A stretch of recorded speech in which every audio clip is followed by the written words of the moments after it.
questions in English, 5 minutes on the clock, and a native speaking English teacher. Welcome to 5 Minute Friday.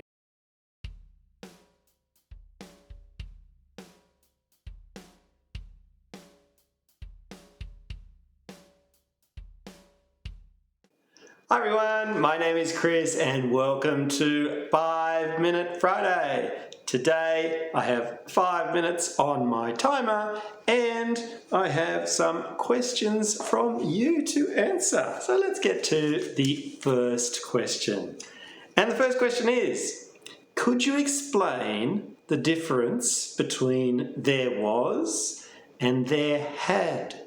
There was and there had. Now, there was is the simple past or the preterite of the verb to be, and it's for something that is finished. It's a time that is finished. So, for example, an example sentence could be, there was a problem at work yesterday. There was a problem at work yesterday. Okay, so we're talking about the past and it's finished. There was a problem at work yesterday. Yesterday, of course, is finished. So we're in the simple past, or preterite, we call that one. There had is part of the past perfect. Now, the past perfect. This means after had, we need another verb, and it's got to be used in the past participle. Past participle. I'll give you an example. There had been some problems at work before I arrived. There had been some problems at work before I arrived. There had, and then we had the past participle, been, and this one is talking about something that happened in the past before something else in the past. Okay, it's past perfect, it's called in English. And it's all about things that happened in the past before something else happened. Yes, so that's really our difference there. There was, simple past, it's in the past and it's finished. It's often used with a time indicator. So for this sentence, I used yesterday, but it could be anything about the time. There was a problem this morning. There was a problem last year. So it's often used with a time indicator. It doesn't have to be used with a time indicator, but it often is. This one, there had, the past perfect, it indicates a time before another time. There had been problems at work before I arrived.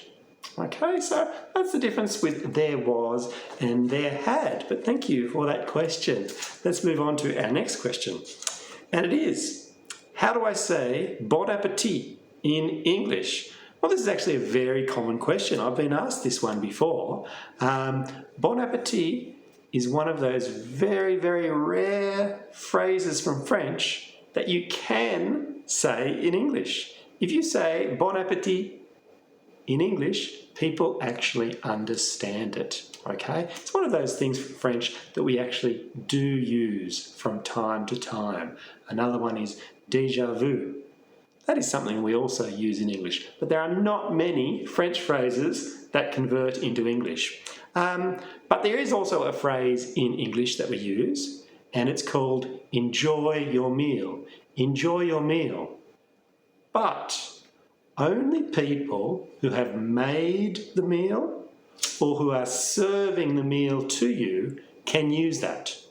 If you're just sitting down at a friend's house and you have not cooked, you cannot say, enjoy your meal. Only the person that is either serving the food or has made the food can use enjoy your meal. So just be careful with that one. Next question. What is the difference between brother-in-law, step-brother, and half-brother? Okay, well they are three different people. We have the brother-in-law, the step-brother, and the half-brother. The brother-in-law. This is the brother of your wife or of your husband. Okay, so if my wife had a brother, that person would be called my brother-in-law. My brother-in-law. My brother through the marriage. My brother-in-law. My step-brother. Now this one is different. Let's say, for example, my parents were divorced, and then my father got married again, and his new wife had a boy, had some children. Oops, there's my 5 minutes. I'll just stop the 5 minutes, but I'll continue with this question because it's a good one. Thank you. Yes, so my father got married again. His new wife has a son. That boy or that man is my step-brother. My step-brother. Okay, so we have no blood connection. We're not connected through my marriage. We're connected through the marriage of one of my parents. Step-brother. And finally, the half-brother. Now, the half-brother, there is a blood connection. It's either my father or my mother has had another son, but with a different partner. Okay, so let's say, for example, again, my father, he's found a new woman and he has had a son with this woman. Well, that person is called my half-brother. Okay, they are half related by the blood to me, and we call it a half-brother in English. But that was a good question. Thank you for those 3 different brothers: brother-in-law, step-brother, and half-brother. Thank you, everybody, for all the questions. If you have any questions for next time, please don't hesitate to ask me in the comments below on this video or any of my other videos. Thanks, everyone. See you next time. Bye-bye.